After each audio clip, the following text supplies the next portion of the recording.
रेल्वेला भ्रष्टाचाराच्या गर्तेतून बाहेर काढावं, आपली प्रतिमा सुधारण्यावर भर द्यावा असे खडे बोल नुकतेच पंतप्रधानांनी सुनावले होते। त्याचवेळी मुंबईत माहितीच्या अधिकाराअंतर्गत मिळालेल्या माहितीतून रेल्वेचा कथित घोटाळा बाहेर आलाय। रेल्वेच्या किचन गोडाऊनसाठी खरेदी होणाऱ्या सामग्रीविषयी माहिती मागवण्यात आली, त्यात धक्कादायक माहिती समोर आली आहे। रेल्वेच्या कमर्शियल ब्रँचनं 2016 मध्ये 100 ग्रॅम दह्याचे 15,336 युनिट खरेदी केले।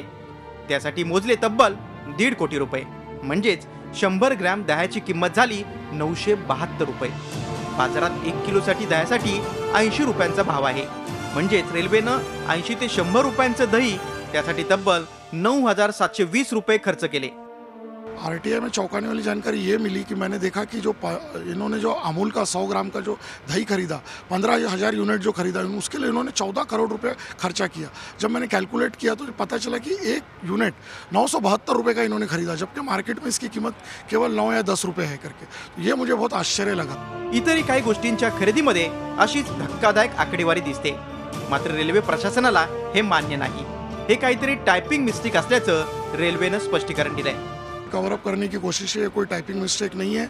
और भी अगर आप जो भी दूसरे भी कमोडिटी देखो, दूसरे भी जो सामग्री देखो, सब महंगे, मार्केट रेट से सब महंगा खरीदा गया है। इन्होंने ये जो चीज़ खरीदा इसके लिए ना टेंडर बुलाया है इन्होंने, और ये पूरा लॉस में जा रहा है। पूरा कैटरिंग आप देखिए, फिगर्स जो देखिए जो मुझे आरटीआई में प्राप्त हुए, पूरा लॉस में जा रहा है। टोटल इनका जो बिजनेस है पूरा लॉस में, जबकि प्राइवेट कॉन्ट्रैक्टर यही इसमें करोड़ों रुपए का मुनाफा कमा रहे। तो रेलवे का जो डिपार्टमेंटल कैटरिंग है ये क्यों लॉस में जा रहा है, ये मेरा प्रश्न है। रेल्वेची विविध कॅन्टीन कशी तोट्यात चालतायत, मात्र खासगी ठेकेदार नफ्याची मलई चाकतायत, हेही माहिती अधिकारात उघड झालंय। त्यामुळे सामग्रीच्या खरेदी व्यवहारात होणारे गैरव्यवहार तर या तोट्याला कारणीभूत नाहीत ना, असा सवाल यामुळे उपस्थित होतोय।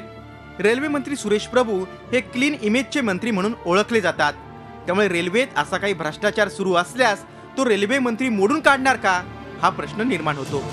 राकेश त्रिवेदी, झी मीडिया, मुंबई। झी 24 तास रहा एक पाऊल पुढे।